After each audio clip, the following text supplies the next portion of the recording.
I categorize them in accordance to the answers, different categories. Um, so inshallah, I will go through, the challenges and see how we can either address it, talk to it, discuss it. And subhanallah, because al-usra in Islam, uh, and it's like the foundation of the community. The families is the foundation, and the more we maintain these families, the more we can maintain a strong community, and also the opposite. The less we have families and or like strong families, the more we have weak communities, weak societies, and weak nations. This matters. It's very important to the point like a few years, 2 years ago, we had a conference with AMJA. AMJA is like Assembly of Muslim Jurists of America. They had a conference where they invite most of the imams here in the US to discuss. One of the main topic is actually the fiqh responses to challenges facing Muslim families in the West. And why we're saying in the West? Because the Islamic ruling can be varied from place to another place. And this is one of the things that it is important to be noticed at the beginning of this lecture, is that Sharia, it has some flexibilities. Sharia, it has flexibilities. Sometimes we have fixed ruling that this ruling will never be changed. Haram is haram, never be halal. Let's say, stealing, riba interest, for example, uh, fornication, zina is haram. Will never be halal in any centuries, whatever any circumstances. Yeah, this is only it's not published. Uh, this is like it's not published. It's all researches for the conference. Like these are the conference papers, and we have like a lot of research has been submitted to that conference, and I will go through the recommendations, like or the summary and the conclusion that they came with, and then I can share some of what the challenges that they have been mentioned.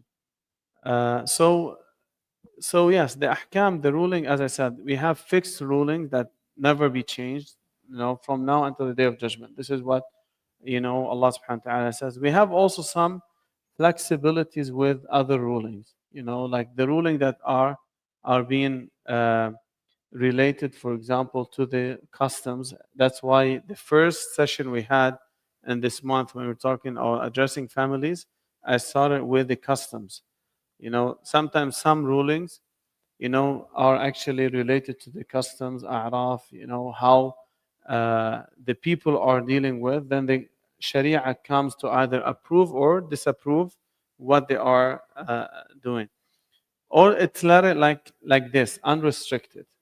Like, do you have to deliver the product to the customer? If someone, so is it obligatory to deliver the product?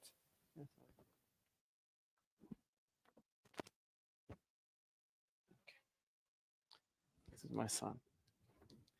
He wants me to open the car. I don't know what they want us from the car. Okay.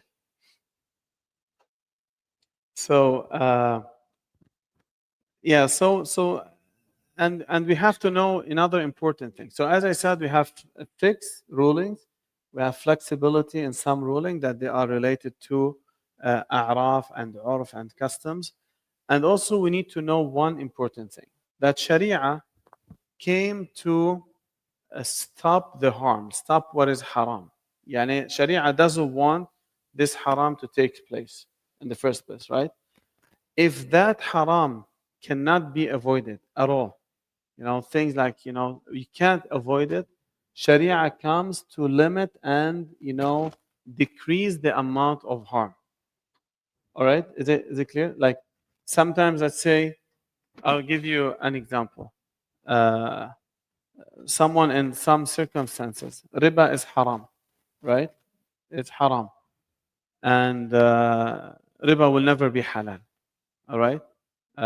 So someone he found himself, let's say, in a situation that he doesn't have any, let's say he needs money to eat and to cover, let's say, the necessities that, something like related to the necessities, clothing, food, he asked around for a halal loan. No one give him halal loan. And so the only sources to give him loan or to give him is actually two people are working with interest. One of them, he says, I'll charge you 3% interest, and the other one, he said, I'll charge you 1% interest. Both of them are what? Riba. Both of them are haram. But here we say, if we didn't find any source to eat and to drink, and you really this is a part of necessities, we say take the lower, the less amount of haram. So Sharia, it comes to stop the haram or to minimize and to make the haram consumption is less. That is why here you can see sometimes the circumstances. That's why when they say the challenges facing Muslim in the West, because you have here things that you don't have it in, Middle Eastern or Islamic countries, like things, let's say credit card, that's something you cannot avoid here. And if we say, okay, credit card, permissible, even though credit card, they are actually in a contract of interest, right? And we don't say, okay, khalas, as long as you work in you live in West, you can take interest and credit card and take loans. No, you say here, like minimize the credit. Make sure to not exceed your monthly payment. Prioritize the payments, and make sure, for example, to make auto pay in a way that you avoid any penalties or any interest. So this is very important to understand how Sharia works. Um, and this sometimes answers the question, like sometimes if you say, okay, it's permissible to do this, and you know that this is haram, then how come the sheikh is saying this? Some circumstances, it might permit some, situations. Cannot be generalized. Like one of the scholars, he passed away, his name Qardawi, Sheikh Qardawi, Sheikh al-Qardawi, rahimahullah. He had a fatwa is saying that it is permissible to buy a house through conventional banks. And that fatwa was issued years ago. At his time, at that time, Islamic financing, industry, it wasn't that good. You don't find a lot of places where you can find halal, let's say, or halal financing. And also he said, this is limit to the necessities. Let's say if a family, it's difficult to find a house to rent, and they might be kicked out of the house by the landlord without any reason, and they didn't find any source to live in. So what he said, to fulfill this necessities, he said, you can at this, after you try to find halal loan, no one is giving you try to find Islamic financing, no one, and you find yourself, you might be on the street with your kids. He said, buy what can cover your necessities, which means if you have two kids, you need a house of 3 rooms, 3 bedrooms. Don't go and buy, a let's say 5 bedrooms with big backyard and say this is necessities. So we have to understand the fatwa in accordance to to the circumstances. And I believe, Allahu A'lam, if Sheikh Qardawi now is alive, he might change his fatwa, that you say you cannot buy it through the conventional banks. You have to follow the halal way, because here there's a lot of, let's say, resources to buy through halal financing. And this fatwa is not applicable, let's say, if you live in Texas or you live in a place where the rent is cheap, and it's easy to buy to rent houses over there. Let's say for 1,000, 1,500, you can rent a house. Then we say here, don't buy and don't go to conventional banks. So what I'm sharing this is part of the family challenges. It's part of the family challenges that we have, and also important to know that Sharia has a side of flexibility, you know, to study the circumstances and to try to figure out the solutions. Sharia came to find solutions, whether, or to minimize the amount of harm.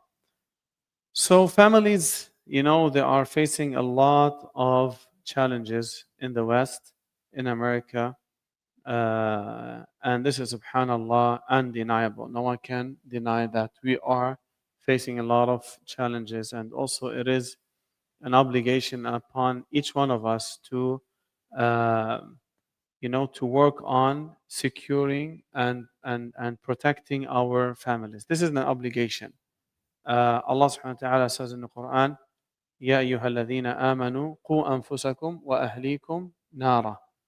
يعني قو means protect. Oh, you have believed, protect yourself and what? Your families. So it is a part of our duties is to protect our families, to secure them. It's not only about, financially. This is another thing. It's not only about financially. Also, the Prophet Muhammad sallallahu alaihi wasallam says in the hadith, كلكم راع وكلكم مسؤول عن رعيته. And then start like every one of you is a shepherd, and each of you is responsible for his flock. So everyone is responsible for the flock, for his flock, which is the earth, he's taking care of. And then he says, the husband or the man is a shepherd, and he's responsible over his people or his family. The wife also is a shepherd, and she's responsible over the house of her husband. Uh, and Allah Azza wa Jal also promises us in the Quran that we will be tested. We'll be tested. And Allah says, أحسب الناس أن يتركوا أن يقولوا آمنا وهم لا يفتنون. تفضل يا شيخنا. Like, does the people think that yeah, does the people think that they will be left without being tested? And among the tests that we have, Allah says, وَاعْلَمُوا أَنَّمَا أَمْوَالُكُمْ وَأَوْلَادُكُمْ فِتْنَةٌ. Yani your wealth and your children are a trial and tests. So one part of the test that we are having is actually through the families. I categorize the challenges in accordance to a lot of researches, uh, according to also the responses that I receive from this different angle, different perspective. You can look at it like challenges before marriage. These are one of the challenges the Muslim families and they are facing. And you have also challenges after marriage. You have also challenges that they are facing internal, like internal in the house. Uh, so in accordance to the answers that I received, uh, the علاقة بين الزوجين, like the relationship between the spouses. This one of the challenges, and as we are seeing, the families start with the husband and wife, and then they produce the children. So they are the top. They are the top of this pyramid, or you can say the foundation.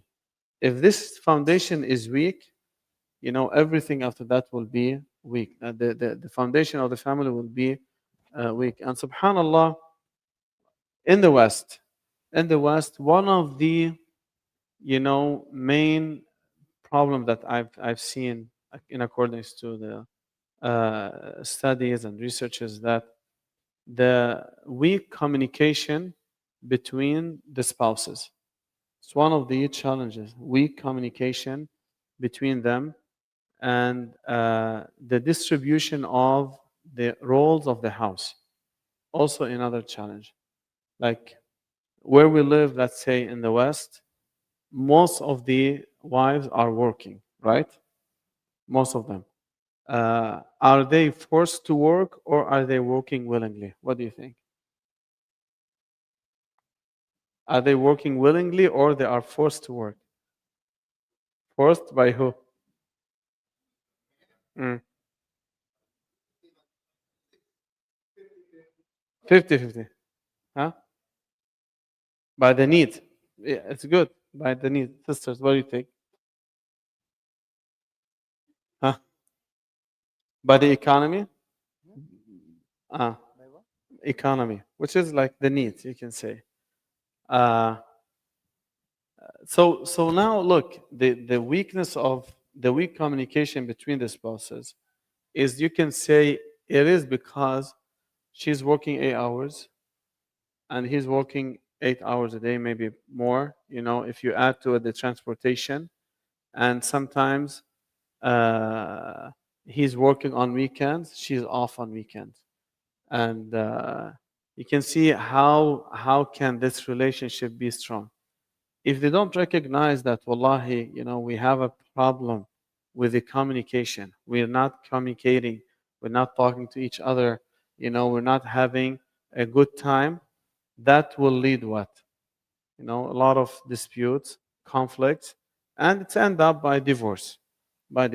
Because like, you have to recognize something is that when you get married, everyone is motivated. It's like, the attraction, emotions, love, probably beauty, desires. This is what usually take place of that spot. When they get married, she's working, he's working, and they are absorbed by the economy, by the working hours, by the job. They will start feeling that they're not attached to each other anymore, and this will lead, subhanallah, to a lot of problems. Uh, there's a research, Harvard study of adult development. Uh, they found like أكثر سبب يؤدي للطلاق هو ضعف التواصل. يعني one of the main reasons that cause divorce between the spouses is actually the weakness of their communication. And they said وعدم التعبير, and they don't have a way how to express themselves. And it's not about financial. They say they're not the main reason financial or betrayal or like cheating. And they said, look, the spouses, they did a study that spouses that they have a weekly time to communicate and talk, even if 30 minutes without phones, they can have contentment in their marriage more than 70% more than the other people. Only having a time, 30 minutes, a week to sit, leave the phone and talk, to together the spouses can protect this marriage. Uh, Also, they say like this is different. Like I chose it like as a practical solution for this. Um, like you need to have um, like a weekly session, weekly discussion session with your spouse, with your children, and to talk without phones, uh, and also having a plan, a clear plan between the spouses, how to roll the house. The problem is, I think like, as you mentioned, we say the sisters are the economy are force them to work, uh, but not in the research here. Maybe Sheikh can add. In the research here, they said sometimes the sisters they want to preserve their career. So they want to have a career. She's been studying in the university and she wants to have, a source of income. She wants to be independent. Uh, and this is one of her priorities. She wants that. And when they get married, she prioritized this. So now, the role of the house, how to lead this house is disturbed. She's working and he's working. She's sacrificing the time to be spent with the kids. Usually the kids will go to daily care or to nannies or whatever they're doing. Like, you can see also she starts feeling have that power in the house, especially if she start pouring some money and helping the house financially, and especially if she makes more than the husband. If she works more than the husband, then this also leads with more problems. Sometimes it might come with a disrespect, and I'm paying for the bills. I'm doing this. You're not doing anything.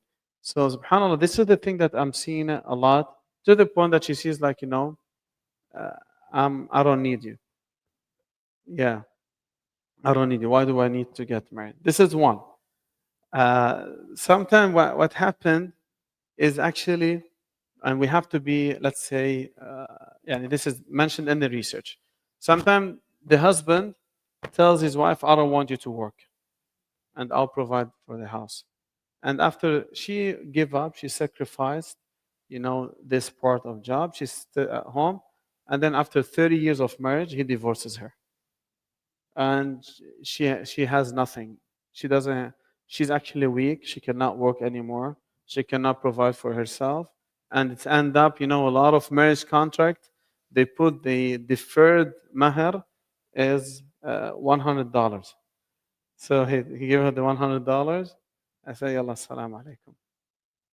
And this is subhanallah. It's not fair. It's not fair. That's why, like, this is a challenge. We need to, let's say, balance how to protect the husband. A lot of our male society, or the husband, they don't know the right of the women after divorce. They don't know, and they don't plan. If you are telling your wife to stay at home, you have to plan a clear plan for her after divorce, if divorce takes place, because it's haram to tell her, I don't want you to work, and then you say, I don't want you to share the property that I have, half of my money or half of my, the house that I bought, and then you don't have a plan. She's just like the mother of your children. She spent, the time with you. She took care of the house. She took care of the kids. It is important to have a clear plan for her, how to give her dignity, regardless to whatever happened with you guys, regardless to whatever, conflict, dispute. Ya akhi, things happen. You might be together, love one another. Then after 10, 20, 30 years, you find yourself, you can't, stay anymore together. You want to be separated. Separate with husna, and, make sure that she has her dignity, especially if you are the one who convinced her to stop working and to not have any savings. So in Islam, we have something we call nafaqat al-mut'ah, nafaqat al-idda. I have a case, like, he doesn't know that, after divorce, the wife, she has the waiting period. During the waiting period, she's actually a wife. She deserves, sukna, a shelter, essential needs, same as any wife. And she deserves also the, let's say, al-mahar al-mu'akhar, and she deserves another expenses called al-mut'ah, which is like to give her, like, as a compensation for her the harm that she received from the divorce. Some of them, they say, you know what, khalas, yalla, leave the house. I don't want you to stay in the house. I want to, you're divorced, and then leave the house. He uses this as a power over the woman. Ma shaykhna. Huh? طيب. So this is one of the challenges. Like, there is a need for women to work, but the conference here came up with saying that, if she wants to work, she has also to balance between the rights of the husband and, the her need. Yani, how, yani, they have to balance. Yes, probably she doesn't be exhausted with the work, that she's not giving her husband the right that he wants, especially from, intimacy and a lot of things that she's absolutely busy with work. And the one of the recommendation, they said, if she is going out of the work and to work, it is good intention of her. It's like maybe she can share, in a part of the expenses as a good faith, because she's actually, going out of the house and she's working outside. For sure, this all has been said in a workplace that they are matching, they are Sharia compliant. Not, let's say, they are working in a place that it's not, it's against of like Sharia. It's not complying with Sharia. Um Another thing that this, the for this challenge that they mentioned is the husband and the spouse before marriage, they can have agreement, and it is important to have agreement. Like, you have to plan properly before the marriage. If she wants to work, she can tell him, I want to work. They can agree on how to work. They can agree on the expenses, if he's expecting that she shares or not, if she doesn't want to share. These things that are important to be addressed before marriage, so in a way they know how to deal. If she has a condition that she wants to work before marriage, husband doesn't have the right to stop her of working after marriage. This is one of the things. If the husband is not able or capable to provide for her the necessities, the thing that she needs, he cannot have, if he doesn't have, the sufficient financing to help her, he can't stop her from working as well. If she wants to work, especially if she, and this is not this considered disobeying the husband. So another challenge that we have, subhanallah, now this, yeah, go ahead.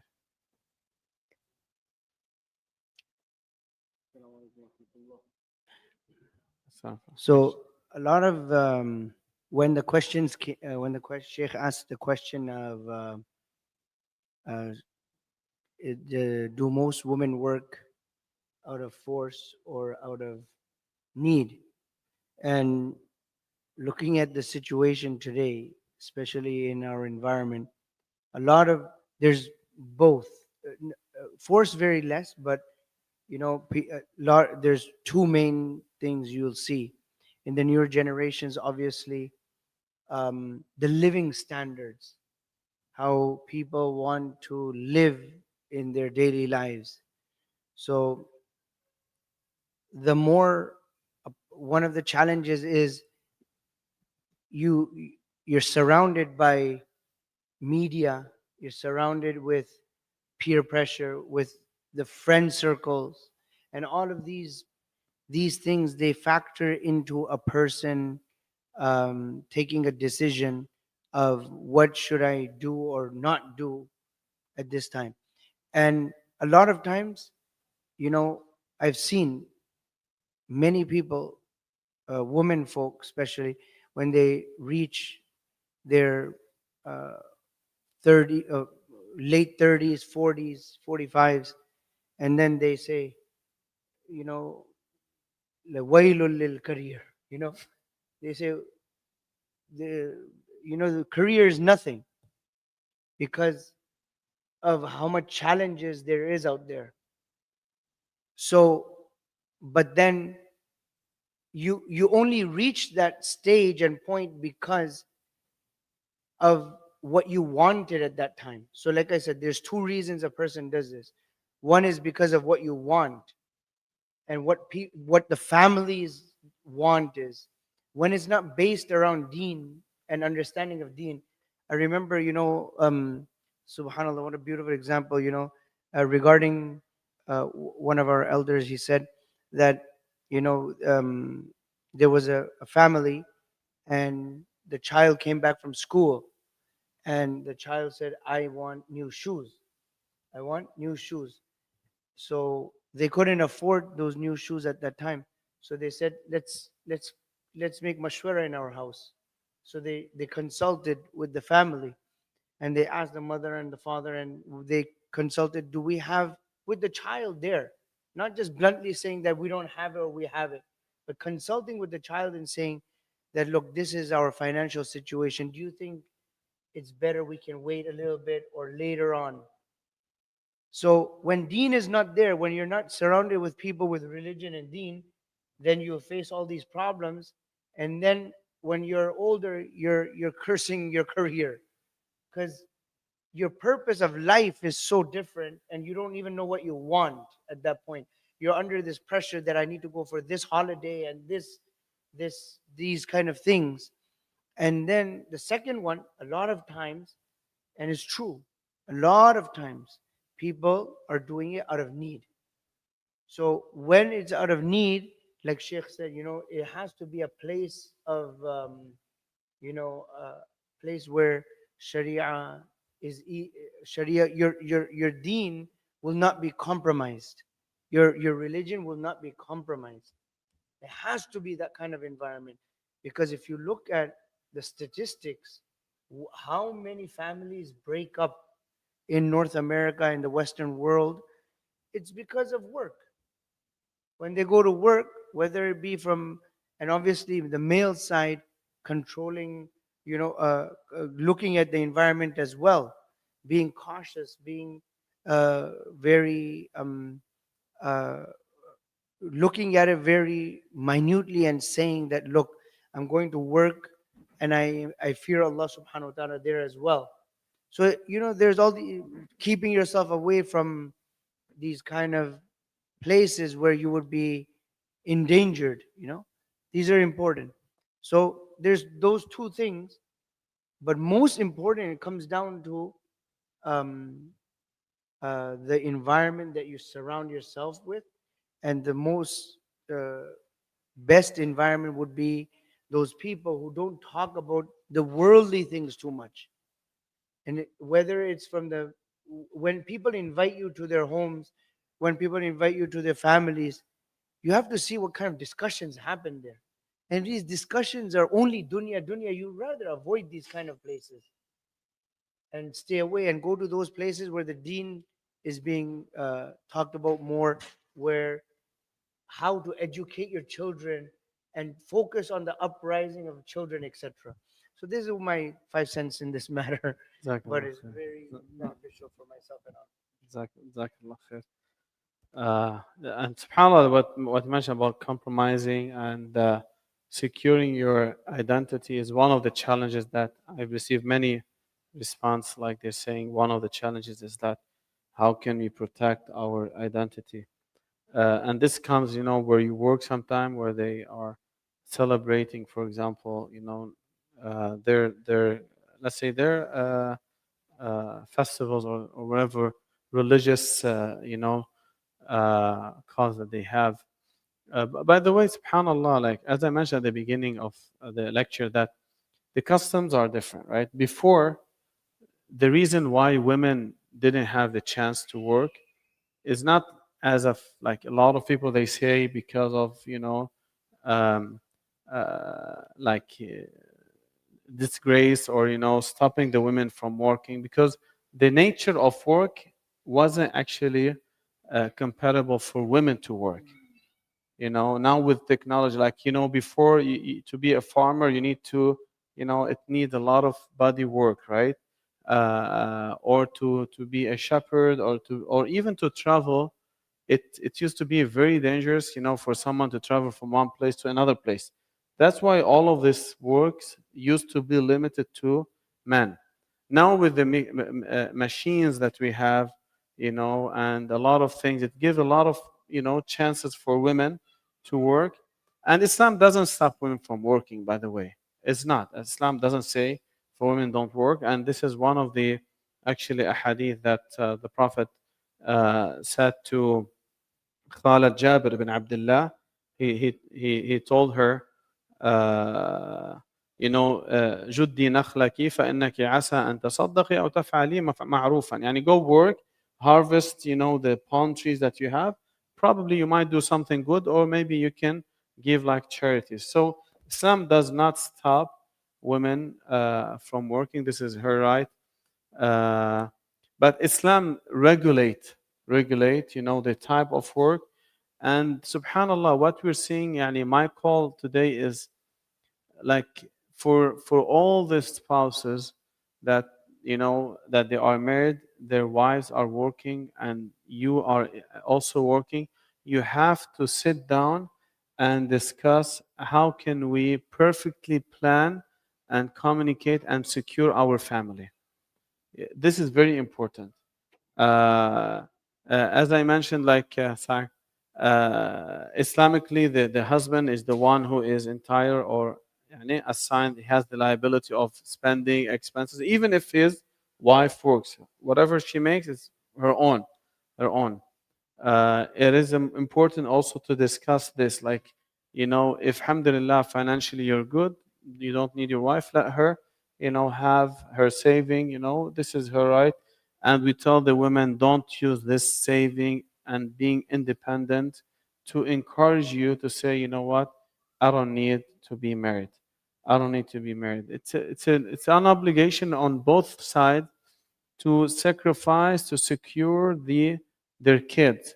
It's not about whether I can live without him or I can live without her or not. It's your kids cannot live without both of you. Your kids, there's around 25% of the youth are leaving Islam. It's not a joke. Muslims, and non-Muslims, let's say Christianity and Judaism, all of them are facing this. Like 25 to 30% of this generation are leaving their religion, including Islam. So, and if you do a statistic, you see like most of these kids actually they're coming from a background where, let's say, the parents are separated. Gender identity. It's another challenge is, and this actually also um, I just want to show you, subhanallah. Look now, go to psychiatrists and see how many youth are coming to psychiatrists because of mental health. Do you know that the family has a big impact on the kid from psychological perspective? There is a research. It says, look, one meal a day. Look, huh? One meal a day as a family, to spend one meal a day with your family, with your kids, it will decrease the rate of depression by 30%. 30%. Only one meal a day with your children, with your kids as a family. And uh, they saying also that the families that they are having a weekly night without devices, weekly night, one night during the week without devices, they can have more connection, 60%, than other family that they don't have weekly nights. What I want to say is like Islam comes to secure the families. Islam comes to follow all the means can, provide security and also, to preserve the families. Subhanallah, another thing that it comes again, that the absence of Islamic values in the Muslim families is one of the challenges that we are facing. Uh, once I had a like I had يعني, random case, like someone who called that يعني, the kid, one of the kids is actually acting, he's not really strict to Islam, doesn't want to be, he doesn't feel like he is a Muslim, uh, and he wants to move out of the house before the age of, let's say, by 16. And also I have like double gender, either he or she. I had, um, and she wants to move with her boyfriend, before the age of, like, say, by 16, 15, Muslim family. Yeah, she wants to leave the house. And another non-Muslim family, they said, we are welcoming you. Come over, come, you're welcome, we'll take care of you. So before you would judge that girl, the question was, yeah, I talked to the parents. What is your schedule? So the father works in a far place, and sometimes he doesn't come home because he spent the time, let's say, in another place. Mother is working, and the daughter or the kid, in a public school. So look now. What do you think the consequences? Look here. There is a research. All right, 2023. They're saying 68 of the American youth, they will be affected by the school in all of the general topic. Like they will be affected. 68 of them, they actually are affected by the school thoughts. So if the school is actually brain, wash your kids about gender identity, and talk about you have the freedom to decide whether you are male or female. Wallahi, I remember once, not in the state, different states, uh, one young girl, like she's I think in her 18, 16, 17, something like that. Allah Alam. After the class, she came and she collapsed. She started crying, and the problem, she said, I have a gender confusion, gender identity confusion, and she said because every day at school, they tell us about this. Every day, so she said, now I don't feel like I'm attracted to men. I feel more I'm attracted to women. This is a challenge.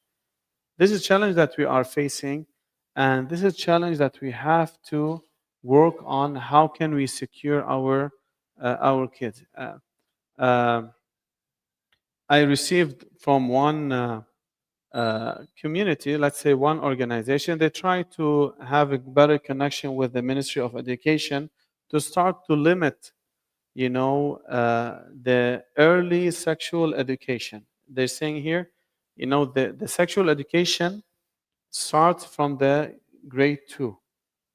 Imagine grade two, they start teaching your son that you can be a gay. It's okay to be attracted to. Yes. No. Go ahead.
They don't believe there's difference between female.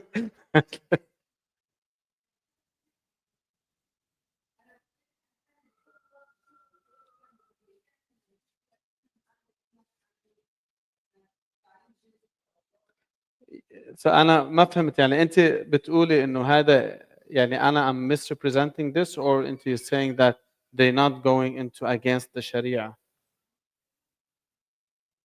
No, it's not true. I have a curriculum, if it's so explicit that been sent to me from what they are teaching. If I read it to you, all of you are gonna close your ears. It's like how to, yeah.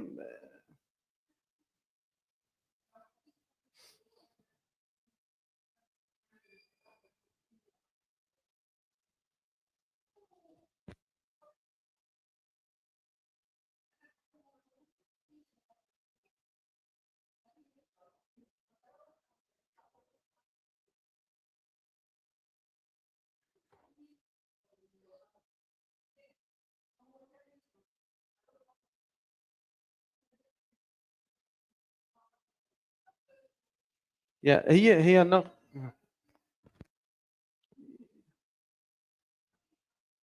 Yeah, so the now the campaign that is being you know enforced, that actually you're saying this is the body of male and female. This concept is not there anymore.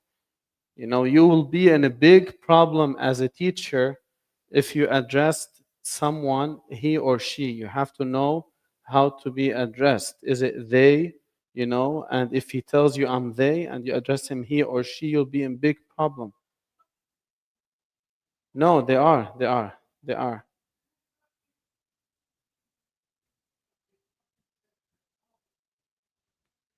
And now there was, that's why they were trying to have a like conference with one of the Congress, uh, that uh, that the card of the school, they will have a number in case if they have any gender confusion, that they can call that number and they will start treating them and helping them. Now your son, without parents notification, now your son, if he's depressed, or your son is having some difficulties and he goes to the counselor, they will ask probably this confusion because of your gender identity. Probably into, yani you are a male in the body of a female or the opposite, and let us help you.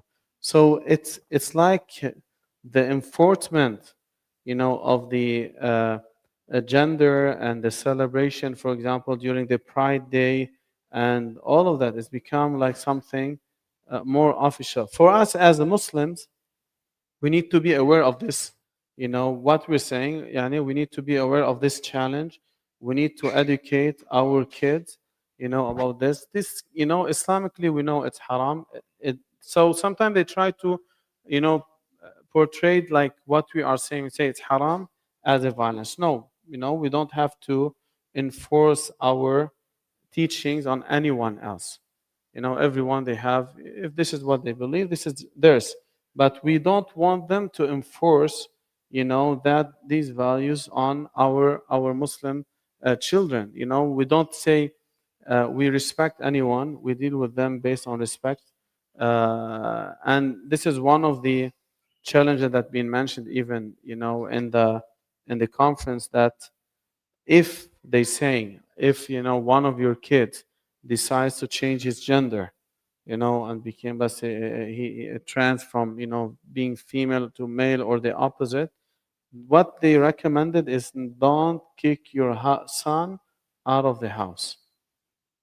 Keep him. Or if he says like, I feel I'm a gay or whatever, don't kick him out of the house, because they're saying that the harm that can cause for them, like when they leave them in this unrestricted environment, is worse than keeping him and trying to advise him and try to bring him back to Islamic solution. So um, so this is one of the things, like one of the challenges as families, that we need to be aware of.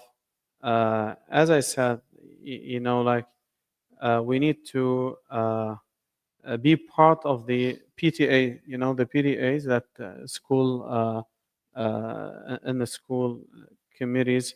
Uh, Subhanallah, every the what is called the county, they do have on the education, the ministry, and every school they do have, let's say, what's called meetings, annual, or let's say monthly meetings. So we supposed to be there. We're supposed to be there. We're supposed to go. You have the right. We have once with people from the Ministry of Education. They told us as a parent, you have the right to go to the library and see the books that they are putting in the library. And if any book you don't like, you're supposed to tell them that I don't like. But the problem is our Muslim families, we only complain about how they're trying to enforce this education. And when they open up and they say, hey, you're all welcome, come, share your thoughts, tell us about your values. We need to tell them that what we believe is actually, we believe Islam, it's haram to be into a relationship with, let's say, to change your gender. And these things like we need to be addressed. Uh,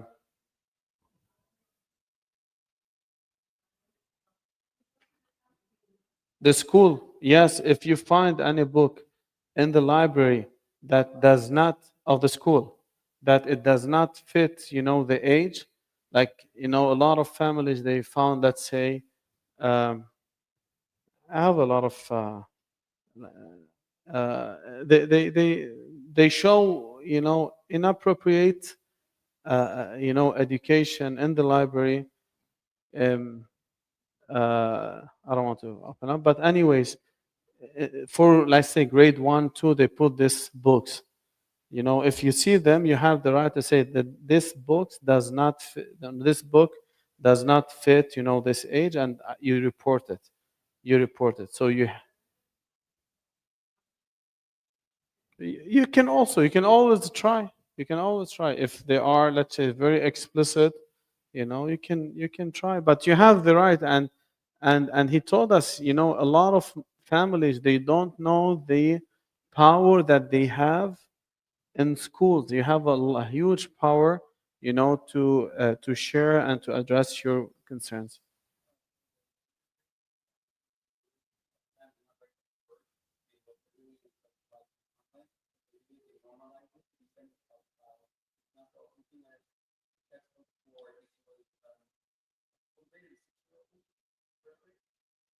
6 years old, yeah, maybe six.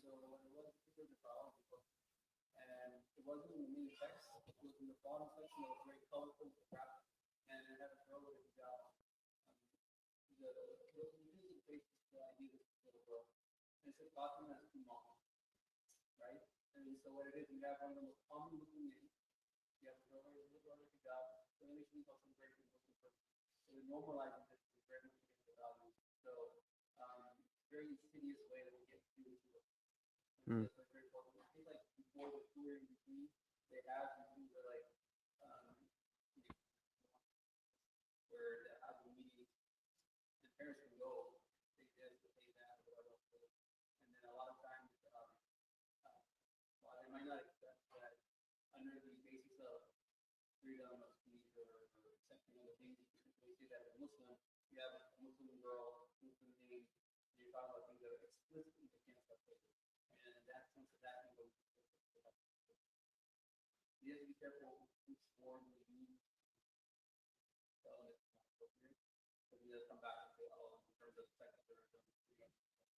Mm.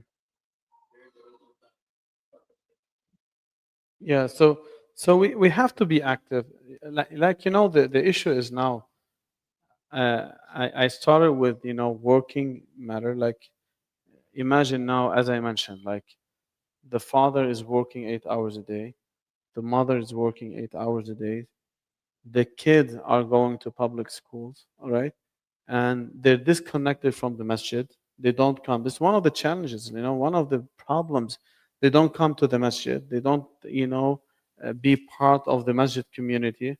And after 8 hours working, add to it, let's say, 2 hours driving. Do you have the energy to sit with your kids? No, right? And the mother is same. And so now count how many hours the kid is actually spending at school. If he goes from the early morning, comes back, let's say 3 o'clock, so, and then he will spend another 2 hours, studying, if they study, and or they work on the devices, which is now, this is another challenge that a lot of our, they have unrestricted, access to all these websites and to all the, YouTube channels, and, the hearing all of this 2 3 hours. So when you are spending the kids, if I'm telling you, if you are a father or a mother, look at the communication that you have your children, most likely to be do and don't do. It's a command and prohibition. Go study, or even pray. Did you pray? Go pray. Yalla, brush your teeth. It's time to sleep. All of this is like there is no communication even with your children, and during weekends, after like long, working days, you are tired. Most likely, you want to take rest. You don't have a time to children. Can you see yani, the problem that we are facing? And what do you expect from, let's say, a lot of us probably we're coming, and I'm not from, let's say, I was born and raised in Lebanon, but imagine that those who are raised in this environment, when they have a children, now the coming children, how will they act? I mean, the one that son or that kid or that girl that they were raised in public school, they didn't have any connection with the masjid, no connection with their families, and they get married and they have children. Can you see how dangerous it is if we don't address this? Islam doesn't, as I mentioned, when it comes to gender issues, what we need is we need to be aware. We need to educate our kids. We cannot, uh, compromise. And as I said, like there's two different things. Violence is not the Islamic approach. We have nothing to do with whatever they decide. If that person decides to be gay, we deal with people according to, human being, let's say standard uh, uh, this thing. But what is haram is haram. What is halal is halal. And this takes us like to another challenge, that to create the uh, what is called the good environment to the kids. Like a lot of kids, they don't have this good company. Yeah, and especially like, subhanallah, uh, I think, do you all have relatives here? Huh? No, right? Maybe how many of you have relatives here? You have? Huh? Only one family. See, it's like only one family. You don't have this connection. We already far away. You don't see each other. Like say, it's not like you have your auntie here, your uncle, your cousins. Every Eid, you have a lot of kids that they are gathering. So we don't have this. That's why the masjid is supposed to be our central, the heart of the community. The heart. We have to sacrifice to be part of the masjid. We have to sacrifice to make the masjid's program successful. It's not because of you. It's not because of this masjid. It's not because of the imam. It's because of the families. If we don't have this connection as families, يعني, look at Eid, for example. Not this Eid. Eid. So when you look at the Eid, for example, right? Imagine there is no masjid. With who's gonna celebrate the Eid? Maybe you might have only one family, maybe yourself. That's it. So subhanallah, this is like to have families, to have this communication. It is very important to subhanallah, يعني, to overcome a lot of challenges that uh, we have. Sheikhna, do you want to add anything? They're saying the friend, like, and especially you have to be careful. Wallahi, look, you have a control over your kids, maybe probably until they reach 12 or 13. After that, alas. Yeah, alas. I need stubborn, nothing. Yeah, I'm not saying you lose hope, but subhanallah, like, after that age, it's very difficult to really have that good communication. So uh, make a good, communication with your spouse.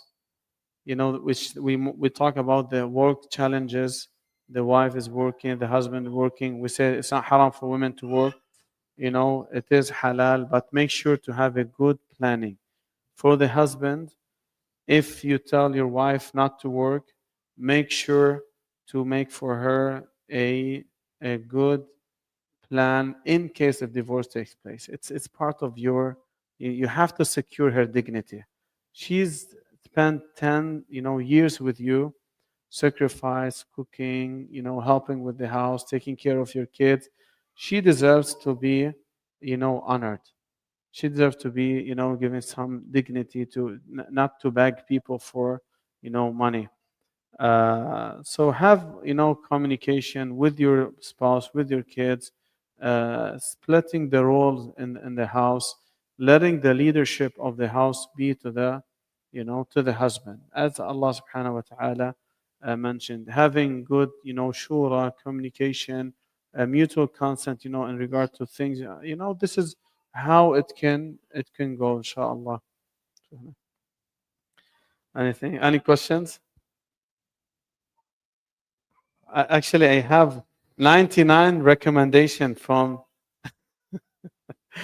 this I wanted to share with you, but probably we'll have another session. This is like 99 they talk, but mostly I summarize all these 99 recommendation. It was very good conference we had, uh, and yeah, mostly what I'm saying is actually summarize a lot of them. Yes, sister.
Watching.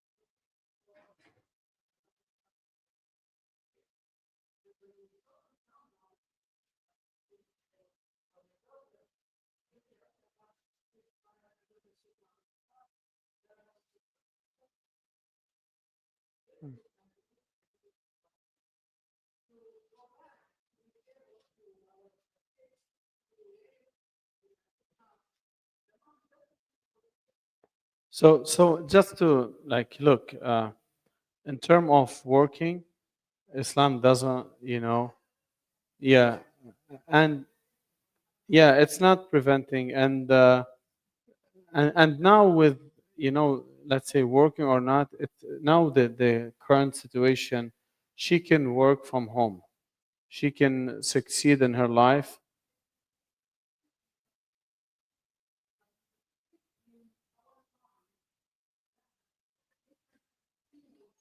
I mentioned something before you came. Um, it's like the campaign that you want to say you don't have to work. You know, the problem is we have to have equivalent campaign to tell the men that you have to spend and to preserve their dignity. So, it has to be balanced, because the problem now, as I said, like a lot of let's say sisters, I've seen that they say you don't have to work. They don't work. They serve their husband. They serve the house. They took care of the children. After 10, 20, 30 years, I have one sister. She said, my husband wants to divorce me. I don't even have a driver license. I don't have to drive. I have nothing. And her family, they will not take care of her. She start looking for shelters after 20, 30 years of marriage. And a lot of, yeah, yeah, yeah, we want to tell the sisters that marriage is important. And huh? Um,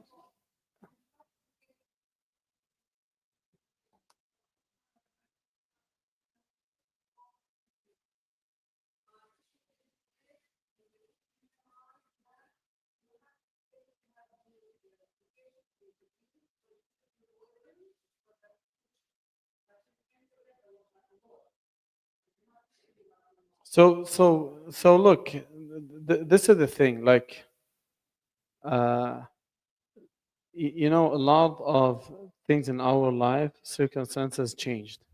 Before, the women used to be honored Islamically by the parent, and if the parent is not there, the brother is taking care of her. She will never be left alone. She always has people obligated Islamically to take care of her. Now, in our time, you find like the father's not taking care of her. The brother, if she got divorced, is not taking care of her. No one is taking care of her. The, the lack of this is the reality. Like now the lack of Islamic educational, the too much responsibilities. And there's a lot of let's say causes for this. But what I want to say is that the women, they found themselves, we don't want to be in that situation. We don't want to be ended up by going from one organization to another, seeking for shelter or seeking for food and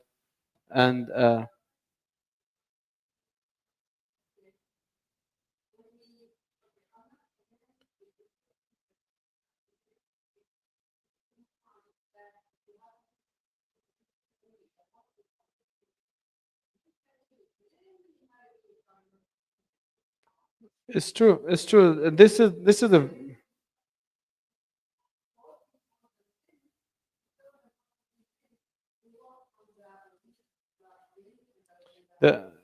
yeah we have a lot of issues. Like we have I'll tell you something. Islamically, if you live in Islamic country and before like using the Islamic court and the judge, let's say a sister, she's not being provided by the parents, he will enforce a payment for her, to have a shelter, food and drink from her brother or from her. So I mean, I want to take, let's say, the middle path. I believe a lot of women now, they're saying we need to work, we need to succeed in our career, because we don't want to end up by a lot of people that we know when they got divorced, or unfortunately a lot, like, it has to be, as I said, balance education. A lot of men as well, they misuse their power when they see their wives are weak. If they feel like she doesn't have a family to take care of her, she doesn't have career, he will really misuse the power that he has on her, not Islamically. And we've seen this in a lot of our generation. how they deal, because he knows she doesn't have anything. So that, this thing, like the misinterpretation of the Islamic, qawama, it led like to that reaction that they say we have to work, we have to take care of our career, and we have to be independent. We don't want to, depend on the husbands because we don't want to suffer same as, and that caused problem from both sides. Now I have a lot of sisters, they're looking for marriage, and the problem is, mashallah, she has a PhD degree. She is very successful because now, and to be fair, a lot of men, it's end up like by the age of 20, 22, 23, he starts supporting his family. And he has to work hard. He doesn't have any saving. Also, we have a lot of sisters, mashallah, they're able to start working from early age. They don't have any, let's say, liabilities. They reach, mashallah, six figures. And that guy, he works Uber. I have this in a much, like, yeah, she says, no, how can I accept, I do have, and the issue is, as you mentioned, the late age. But subhanallah, my recommendation is to the sisters, like akhlaq and deen is one of the main things, like you have to recognize in the husband. And getting married is an ibadah, is an act of worship. No one forces you to get married Islamically. There's a hadith actually. One father came to the Prophet Muhammad SAW. He said, Ya Rasulullah, my daughter doesn't want to get married. And he asked her why. She asked, tell me about the rights of the husband on the wife. And started telling her the Prophet ﷺ the right of the husband. She said, I'm not going to get married at all. So the Prophet says, you can't force them to get married. So it's let's say, a right. Allah Azza wa Jal gives the right for, no one can force anyone to get married. But the marriage is a need for, to build a strong communication. One of the, like a lot of harms that we are seeing, a lot of sisters are refusing to get married because of their career.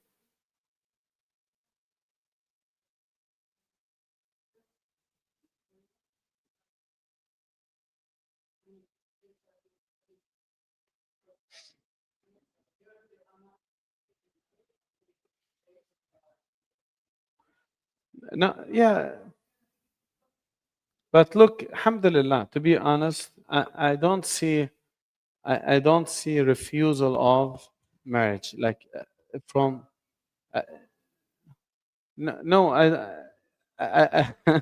I don't see it, but I see delay. I see delay of marriage. Delay.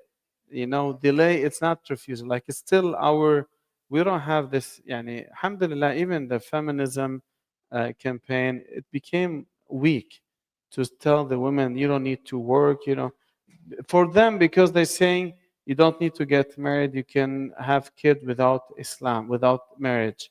The sperms banks are already available, they can have a kid, or you can rent a woman. This is, we don't have it Islamically. So the need to get married, it's still there, but the only thing that we are facing is the delay. And especially sometimes, not accepting someone that he's not making as much as she makes. Uh,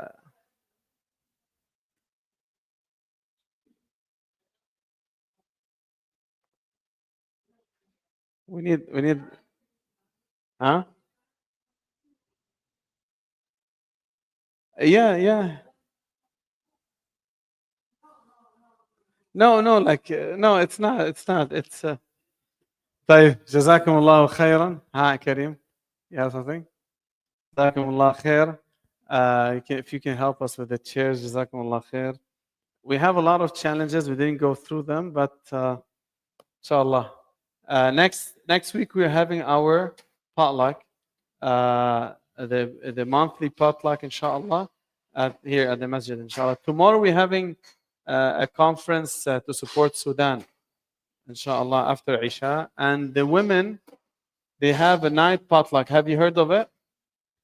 IIOC Women Club, they're having a night potluck. at 5 p.m. At 5 p.m. You can bring a dish, join them. It's gonna be here, 5 p.m.